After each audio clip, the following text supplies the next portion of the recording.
Here we are again. I just got out of the shower and have my hair back. Do not be alarmed. We are going into the divine essence even further, even deeper with more exactitude. Heading into Article 3, whether God is the beatitude of each of the blessed. Remember, guys, this is the daily Summa. That means we do this daily. It's time to pause in your day, pause in your scrolling, and listen to a reasoned argument from St. Thomas Aquinas about our divine beloved. This is an exercise of the heart, more so than an exercise of the mind, although the two work together. Let's go. Whether God is the beatitude of each of the blessed. Let's see what Larry has to say. Objection 1, he walks up and says, it seems that God is the beatitude of each of the blessed. For God is the supreme good, as was said above, question 6, articles 2 and 4. But it is quite impossible that there should be any supreme goods, as also is clear from what was said above in article 11, question 11, article 3. Therefore, since it is of the essence of beatitude that it should be the supreme good, it seems that beatitude is nothing else but God himself. That's a pretty good question. We'll see what Thomas does with it. And it's a short page. We actually have 2 short pages today. Objection 2. Further, beatitude is the last end of the rational nature. But to be the last end of the rational nature belongs only to God. Therefore, the beatitude of every blessed is God alone. On the contrary, says Thomas, the beatitude of one is greater than that of another, according to 1 Corinthians 15:41. Star differeth from star in glory. That's right, folks. Heaven is not a communist state. Everybody receives their portion according to the labor that they put in the field. But nothing is greater than God. Therefore, beatitude is something different from God. Beatitude is something different from God. Let's hear what he says on the logical tip. I answer that the beatitude of an intellectual nature consists in an act of the intellect. Okay, sounds pretty good. In this, we may consider 2 things, always with the 2 things with Thomas. Namely, the object of the act, which is the thing understood, and the act itself, which is to understand. So we have an object. What is the object of beatitude? What's it heading towards? And then the act itself, what is beatitude? If then beatitude be considered on the side of the object, God is the only beatitude. For everyone is blessed from this sole fact that he understands God. In accordance with the saying of Augustine, blessed is he who knoweth thee, though he know naught else. That is true. God is the object. All things flow from knowing him. Think about it. It must be that way. Do you enjoy coffee? Do you enjoy tea? Do you enjoy a little Bob Dylan? Do you enjoy a little Eric Satie? Do you enjoy special time with your loved one and your beloved? Well, all those things are created by him to move you and to manifest himself. So they are lesser goods than the divine good. If you see a kid with money from his dad going to the store, you would assume,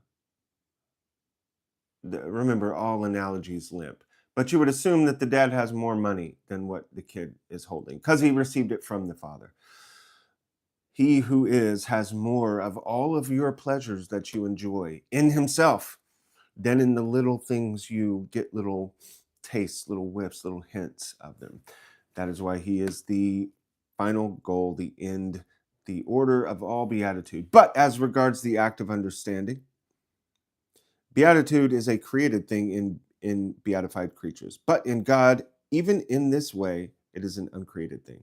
So again, we're toggling back and forth between human and divine perspective. From our perspective, within ourselves, the beatitude will be enjoying, please God, is created within us because it's part of our created nature. But in God, it is not created. He is beatitude in himself. Of course, there's a lot more that could be said about that.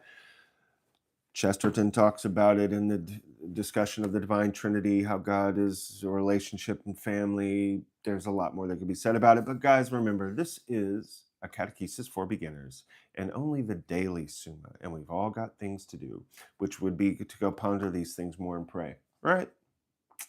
Of course, right. Reply to objection 1. Beatitude as regards its object is the supreme good absolutely, but as regards its act, beatitude is a creature's supreme good, not absolutely, but in the kind of good in which a creature can participate. I went too fast for that. As I started it, I thought I had already read it, but I had read the previous thing. So let's go a little slower. Reply to objection 1. Beatitude, as regards its object, is the supreme good absolutely, but as regards its act, in beatified creatures, it is their supreme good, not absolutely, but in that kind of goods which a creature can participate. The star analogy thing, each one will participate in the divine beatitude according to their measure as they've lived their life on earth, as they've played the game. That's how many victory points will be established for you gamers out there, game theory people. You will receive in as much as you open yourself to love on this earth. Reply to objection 2. End is twofold, namely objective and subjective, as a philosopher says in the Greater Ethics, namely the thing itself and its use. Thus, to a miser, the end, the goal, is money and its acquisition. Accordingly, God is indeed the last end of a rational creature as the thing itself, but created beauty is the end as the use, or rather fruition, of the thing. The created beauty of God is what we are created to perceive beauty, and these are flowing forth from the deity, of which we will all receive in our portion. Is there anybody in the chat? Oh yeah, one person. Howdy, friend. How you doing? All right, let's go to Article 4. We are moving over to whether all beatitude is included in the beatitude of God. Whether all beatitude is included in the beatitude of God. What do you think? Objection 1 from Larry. He steps up and says, it seems that the divine beatitude does not embrace all other beatitudes. For there are some false beatitudes. But nothing false can be in God. Therefore, the divine beatitude does not embrace all other beatitudes. Interesting. He went with the old false thing. Problem of evil, essentially. There's only a couple little problems in philosophy, but they're big ones. Free will, problem of evil, theodicy. I would say there's a problem of good, too. The problem of good. Nobody ever says that, but sometimes it seems too good to be true. But the fact that you can't fully perceive it, and it seems too good to be true, is a lack within you, which would again be the problem of evil. Okay, on the contrary, beatitude is a certain perfection. But the divine perfection embraces all other perfection, as was shown above in question 4, article 2. Therefore, the divine beatitude embraces all other beatitudes. That's just the argument from authority. Let's hear the reasoned argument. I answer that whatever is desirable in whatsoever beatitude, whether true or false, pre-exists wholly and in a more eminent degree in the divine beatitude. As to contemplative happiness, God possesses a continual and most certain contemplation of himself and of all things else. And as to that which is active, he has the governance of the whole universe.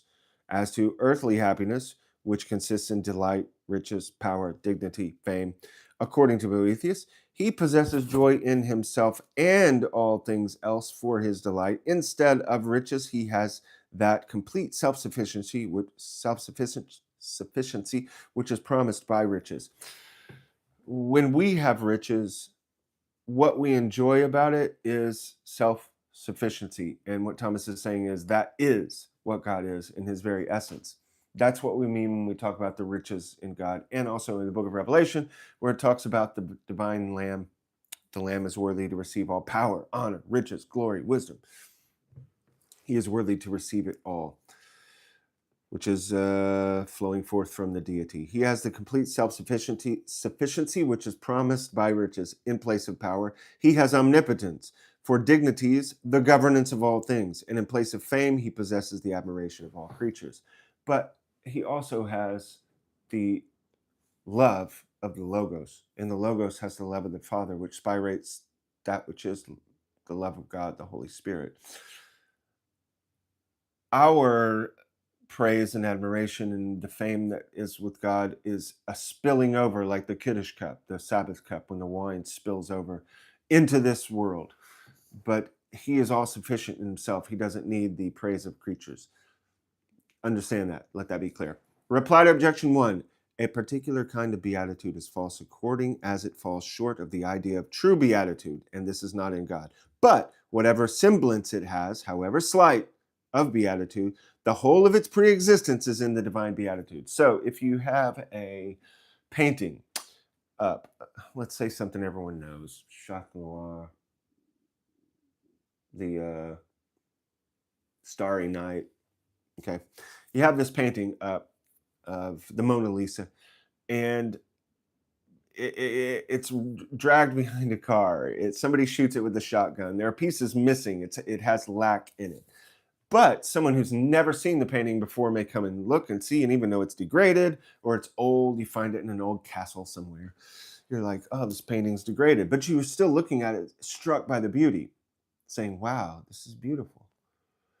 Look at the hand of the artist, the conception, how they use perspective, all these things. You can be struck by the beauty. But someone who's standing next to you who's seen the original may be sad because they know the beauty that you're not seeing. But the person who doesn't know it is enamored of the beauty. And that's what sin is in this world. That's what falsity, lies, and all this are. You are enamored of the fraction and twisted part that you're seeing of it. Like the big one is fornication, of course, very popular. Of course, you're receiving some of the divine influx, some of the power. He's allowing that in his mercy for us to use his graciousness in this way. One day it will turn to horror for you. As Teresa of Avila says, when the person reaches the 6th mansions, I think it is, or maybe it's the 5th, when they reach a certain level of purity in prayer, they are horrified looking back at their past sins because they realize they did everything in God. And that he was just being pure and trying to give a gift, like that scene at the end of on that Adam Sandler movie with Drew Barrymore, The Wedding Singer, where she brings him the gift and he like talks nasty to her, and then he sees that she had made this gift for him, and he throws it up and yells, "I am an arsehole," because he realizes he misused a gift. He didn't appreciate a gift. That experience we call purgatory. But we're getting off. I digress, but we're almost done anyway. Reply to objection 2. The good that exists in things corporeal is in a corporeal manner, or corporal, is also in God, but in a spiritual manner. We have now spoken enough concerning what pertains to the unity of the divine essence. You got to love it when he's like, we've now spoken enough. I wonder if he said that to his secretary. We've spoken enough about this. And the secretary's like, oh, okay. Anyway, guys, this is all straw. It is meant to meditate on and go pray. And that is what you should do. Have a wonderful, wonderful day, guys. Peace